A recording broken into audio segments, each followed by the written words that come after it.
So guys, for the first step, you want to go to search and type in %temp%. Click on it. These are your temporary files. We're going to delete them. So you want to do Control A and then click on delete. And then once this comes up, you want to select do this for all current items and then continue.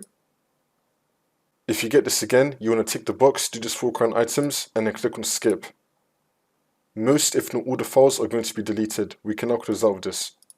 For the next step, you want to go to search and type in run, click on it.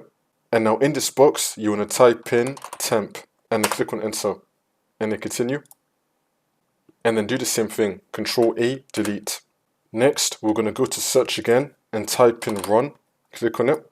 And now we're going to type in prefetch and then click on enter, continue. Do Control A and then delete. If you get this, you want to tick the box and then click on skip. For the next step, you want to go to search and type in disk cleanup. Click on it. And now once you're on this, you want to select everything. And then click on cleanup system files. And then once this comes up again, you want to select everything. And then click on OK.